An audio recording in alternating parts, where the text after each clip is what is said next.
Since 2020, one of the major driving forces behind the U.S. economy has been stimulus measures, and this trend continues even today. However, there's a noticeable shift occurring as stimulus funding starts to decrease. Several states and even the federal government are no longer distributing stimulus payments as extensively as before. Nevertheless, this situation might change, especially in light of the discussion surrounding additional stimulus initiatives. In this discussion, we'll delve into the topic of upcoming stimulus payments and enhancements to existing payments. Let's begin by focusing on the proposed enhancements to payments. One notable proposal is a $350 monthly boost to the U.S. economy.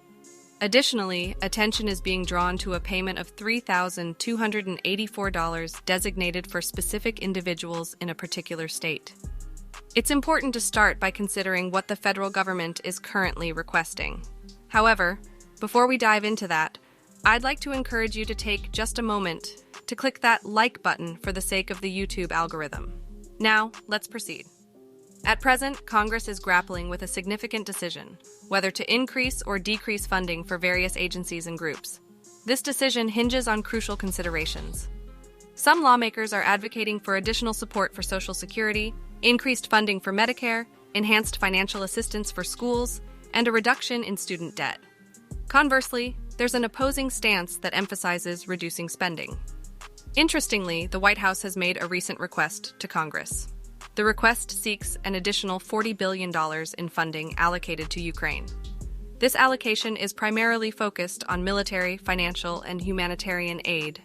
It's worth noting that the request encompasses a substantial sum, including $13 billion for defense, $9.5 billion for equipment, and $3.6 billion for military intelligence and defense support. Beyond military assistance, the request also includes funding to facilitate economic, humanitarian, and security support, as well as funds to prevent Ukraine from relying on coercive sources of financing. While it's clear that Ukraine requires assistance, questions arise concerning the responsibility for funding this aid. President Biden previously indicated that the burden would fall on the American people following Russia's attack on Ukraine. This raises concerns about why taxpayers are shouldering this responsibility and the rationale behind it. Moving on, let's shift our focus to domestic concerns. There's considerable interest in understanding how various benefits will be affected.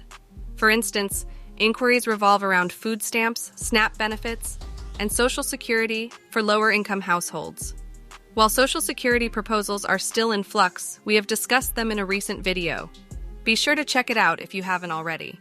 Turning to SNAP benefits, it's worth noting that these benefits have experienced adjustments. Formerly, SNAP beneficiaries received an extra nearly $100 per month through a supplemental allotment. This supplement was particularly impactful in helping lower-income households afford the rising costs of food. As inflation affects food prices, the question of whether food stamps will increase in response arises. A crucial factor to consider is the annual cost of living adjustment that takes place on October 1st each year. Last year, the adjustment was substantial, due to a nearly 10% increase in food prices. However, this year's projected adjustment is around 3.5%. Now let's delve into the subject of stimulus measures. A significant development is the focus on child tax credit payments. This issue has gained traction due to its importance for vulnerable individuals and families. Republicans are actively advocating for the passage of child tax credit payments, viewing them as both good policy and beneficial for their political standing.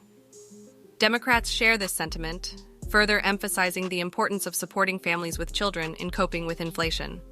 The child tax credit payments, which provide an additional $250 or $300 per child per month, are under discussion and garnering bipartisan support.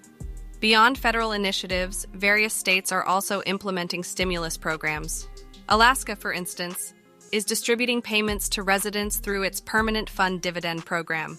Recipients in Alaska can receive up to $3,284, including a non-taxable energy relief payment. Rhode Island, Texas, and Pennsylvania are also rolling out stimulus programs aimed at supporting their residents through different measures.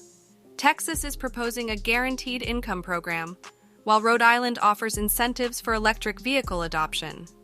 In Pennsylvania, rebates ranging from $240 to $975 are being provided to eligible residents.